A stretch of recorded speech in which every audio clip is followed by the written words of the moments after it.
Hey everyone, so in today's video I'm going to explain how you can start creating builds and loadouts in the Division 2. Creating a good effective build is going to allow you to do more and more difficult content, but it's also going to allow you to tailor your play style how you want to play the game. So the most effective way to farm gear for builds is to utilize the targeted loot map. So pull up your map, and then on the bottom of your screen it's going to say targeted loot. So you can click on that, and then your map is going to refresh and you're going to see a bunch of different kinds of symbols on the map right now. So all these different symbols across the map, they're going to indicate what kind of gear is going to drop from either that mission or from that area of the map. And if you're a newer player to the game, you're not going to automatically know what all these symbols are. But all you have to do is you can either hover over that area or you can hover over that mission, and then you're going to get explanation on the screen of what that armor piece is or what that gun is that's going to drop from that area or mission. So if I hover over this green symbol on this main mission, on the left side of the screen it shows me that the gear that's going to drop from this mission is the Aces and Eights gear set. Or if I hover over this white symbol here on the top right of the screen, I get an explanation saying how that symbol stands for knee pads. So this map really allows you to farm very efficiently to create a build. So once you hit the end game and you're really focusing on creating different kinds of builds, you're going to be using this map a lot. Let's just say if I'm looking for a set of knee pads, I'm going to go in this area because that's what this symbol stands for. What I need to do is just complete missions anywhere in this area within this white border. Any activity there, it's going to reward me some knee pads. You're still going to get other types of rewards from completing activities in this area, but every time you complete a activity in this area, you will get a set of knee pads. Other areas like here or there, it gets highlighted in an orange circle. That indicates that it's a mission that is going to drop that specific gear set or weapon, whatever that symbol is. So in this case, for the Aces and Eights gear set, all you have to do is just complete that mission, and then you're going to get at least one piece of armor from that gear set. And finally, there are 3 different kinds of loot that are indicated on the targeted loot map. So you have different kinds of armor types, then you have weapon types, and then you have mods which you can attach to your armor pieces, and they're just going to give you a little bit more of a boost to your build, and we'll go over that here in a minute. So once you hit in game, there are 3 rarity types of armor that you're going to be using in builds. The first is called high-end armor, which are like yellow and gold colored. The second are called gear sets, and they're green colored. And the third is exotic armor, and it's a maroon color like this. High-end gear sets, the yellow armor pieces, they have a total of 3 set bonuses that you can have whenever you have 3 pieces of that set equipped. But you don't have to have 3 of those equipped to get bonuses from it. If you want, you could just have 1 or 2 pieces from that set equipped and you can still get 1 or 2 bonuses. So the rule of thumb for high-end gear sets, since there's only a total of 3 perks to the brand set, is you don't want to have more than 3 of those specific armor pieces equipped from that brand set. So for green gear sets, you have to have at least 2 pieces of armor from that set equipped before you can start getting bonuses. So if I had 2 pieces of armor from the Eclipse Protocol gear set equipped, then I would get this bonus, the 15% boost to status effects. And then if I had 3 pieces equipped, then I'd get these additional perks as well. And then if I had 4 equipped, then I'd get this 4th bonus as well. So the difference with the green gear sets is that you can have 4 equipped at a time and still get additional bonuses. And with gear sets, usually the 4th bonus is what really makes the build. It's going to be a lot more significant than the perk that you get from having 2 or 3 pieces equipped. And then finally we have the exotic armor, which is the maroon colored. You can only have 1 exotic armor piece in your loadout at a certain time. And that's because usually exotic armor pieces are really strong. They may be kind of niche and it may be really tailored to a specific build, but if you are running that specific build or playstyle, then they're usually pretty strong. For weapon rarities, there's only really 2 that you're going to be using whenever you hit the end game. So you have a high-end weapons, which are gold or yellow, and then you have the exotic weapons, which are maroon, just like the exotic armor pieces. And similar to exotic armor, you can only have one exotic weapon equipped at a time. Before you start making a build, you need to figure out what you want to aim for, because you can build for DPS, you can build to be a tank, you can build for skill. Try different weapon types, try different armor types, mess around with the skills and see if you want to use a utility build. So the easiest way to figure that out, if you haven't by the time you beat the story, is finish any activities you have around the map. If you have any more side missions, take over control points, just do any of the random activities that pop up on your map. It doesn't even have to be like a major stronghold or anything like that. Just roam around and do the random activities like public executions or territory control. And whenever you're knocking out those random activities and kind of trying the different weapon types and trying out the different skills, you're going to get showered with loot, because loot drops everywhere in this game. You start collecting gear. If you still have purple gear, if you still have blue gear from whenever you're in the story, start throwing that out, and then keep your high-end gear and keep your green gear. And if you do get an exotic, obviously keep that as well.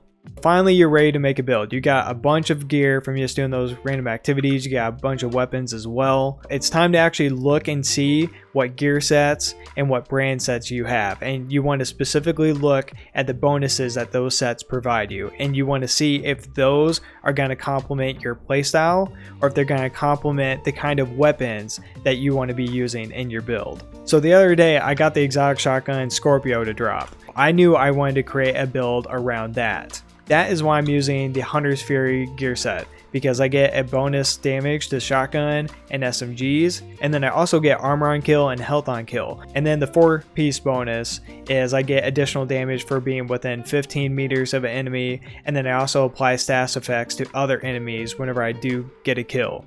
And whenever I got that shotgun, I wasn't familiar with the Hunter's Fury gear set.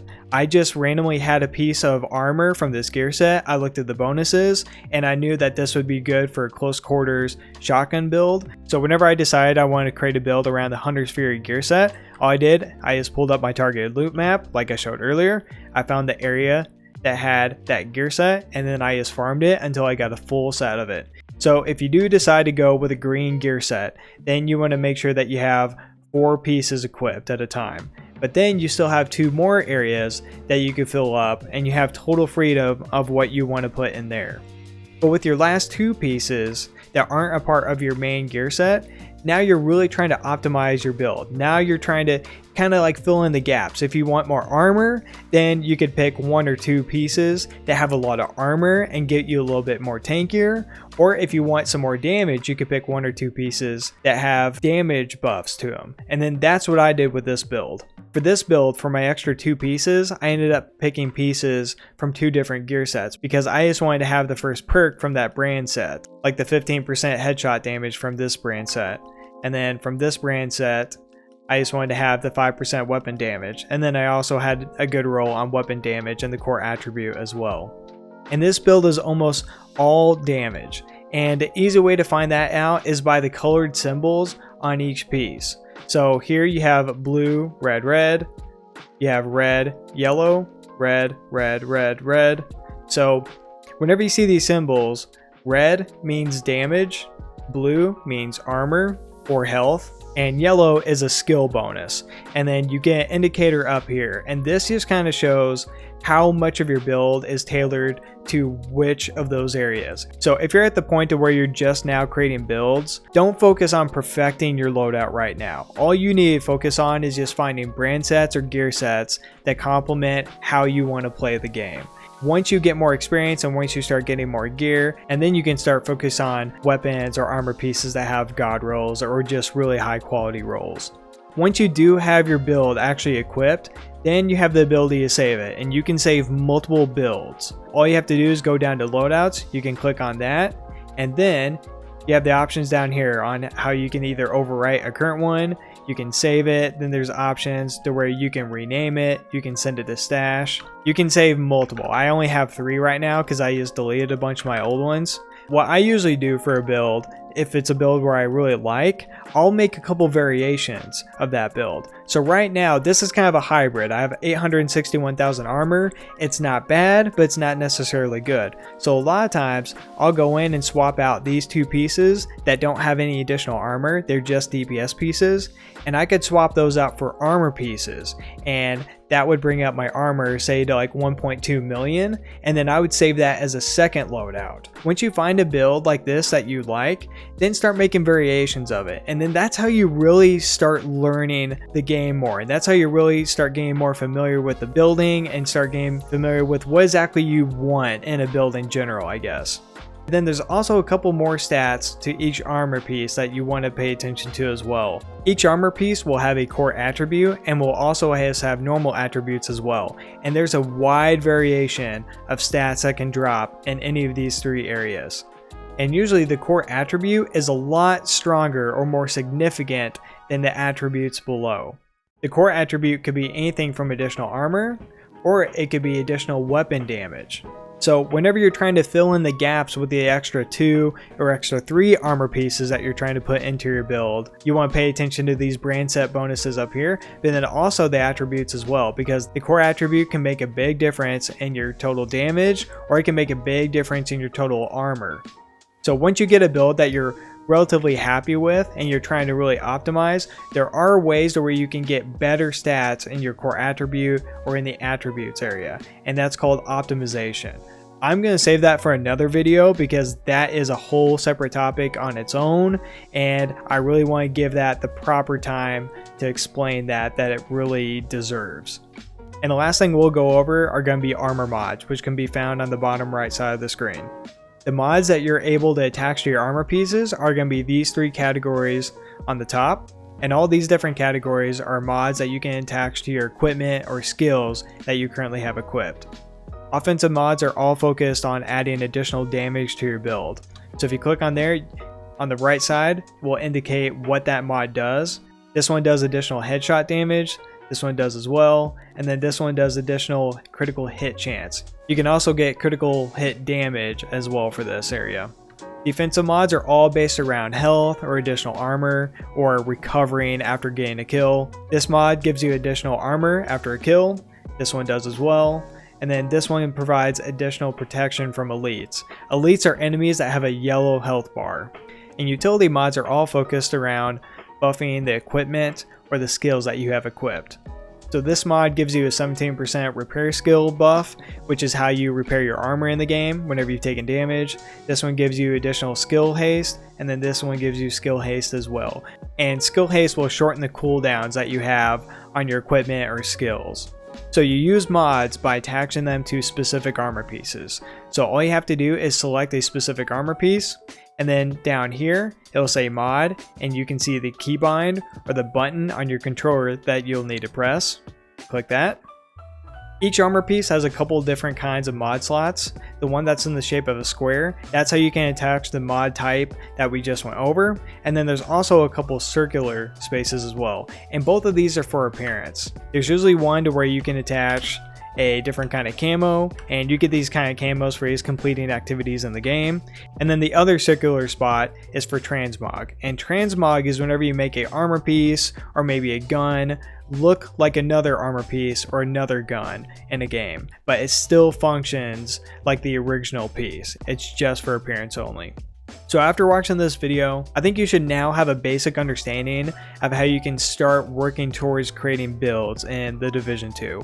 I know it can seem like a little bit of a daunting task at first, but once you start doing it, and once you kind of get used to the end game and start getting a little more familiar with the armor pieces and weapon types, I promise you it'll get easier the more you do it. If this video was helpful, let me know in the comments, and if there's something that you're still confused about or I might have glossed over and not really explained well enough, let me know that as well. I'm going to be doing more beginner guides as well for The Division 2, and it'd be helpful for me if I could kind of know what the pain points are for the newer players in the game right now. And then finally, thank you for watching. I appreciate it. Have a good day, guys.